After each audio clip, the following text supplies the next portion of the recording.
Guys, welcome to another video on daily algorithms. In this video, we want to solve the problem find missing number in array. It is important to read the context and understand the problem so that we have the right solution to the problem.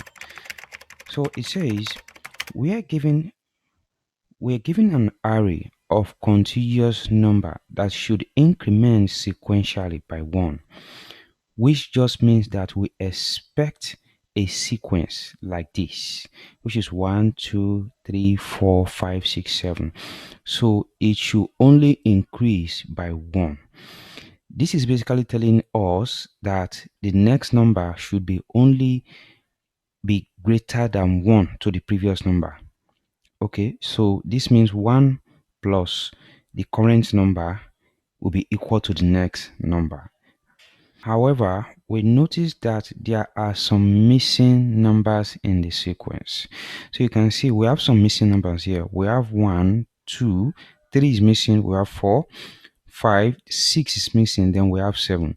So it says find the missing number. So the missing number is what we want to return. For example, this one now, you can see we have 3 is missing. We should return 3 and 6, which are the missing numbers. Okay, you can see the example here. So this is what they are going to give us, and this is what we should return as the missing number. So our solution is to look for the missing number and return that missing number. So the expected time complexity for this problem is O of n, and the expected space complexity is O of 1, the constant space. All right, so let us do this. So I'm going to copy the code. So the approach I'm going to use is very simple because this is very straightforward. So what I'm going to do is to count from 1, the current number plus 1 to be equal to the next number. If it is not, I'm going to register that number as the missing number. So let us see it in action. So I'm going to create a file and call it missing numbers. I'm going to paste everything I have. Scroll to the top, give some space. All right, so guys, the first thing I want to do, okay, they've already given us an array which is the missing number, and this is what we want to return. All right, so this is the array which is the input they are giving us. So let me declare the first variable, which is going to take the first item in the array. So I'm going to call my start, and start should be equal to the num array of 0. Right.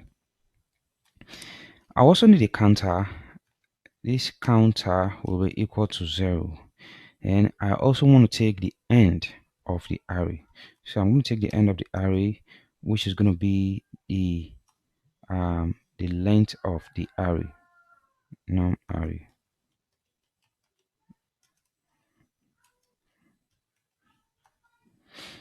All right. So the next thing I'm going to do is to use a while loop to iterate over the counter and the ending of the array. So I'm going to do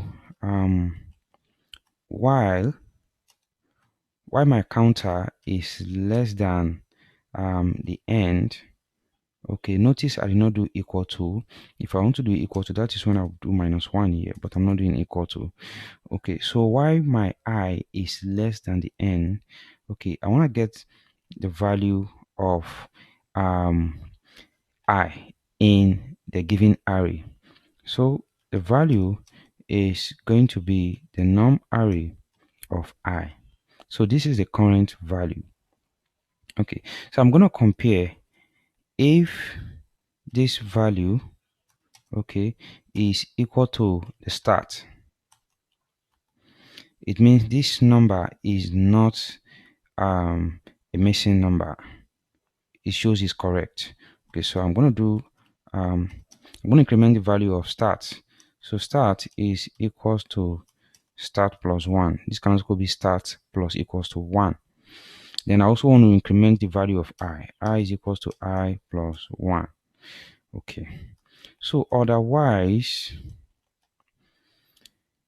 I'm going to add this number as a missing number. Okay, so I'm going to do missing number dot, oh sorry, the missing dot append, and I want to append this value as the missing number. Okay, I think I should just let me append start. So I'm going to append start as the missing number. Okay, then start should also, sorry about that. I also want to increment the value of start so that we will end up in an infinite loop. So start plus 1. Okay, so this is all, guys. I believe this is going to work. Okay, so let me save this and run this code. Main thing here is we are setting the first item in the array, which is called start. Okay, then we are looping through the given item, and when we are looping through the given item, we are comparing the current value. Is it equals to start? If the current value is equals to start, that means it is correct. So all we need to do is to increment the value of start by 1 and also increment the index, which is I, which we are using to get the value.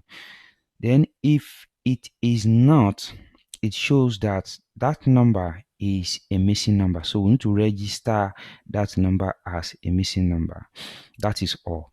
So let me run this, and hopefully you can see three tests is successful. So the first test, second, third are all successful. So I'm going to copy this solution.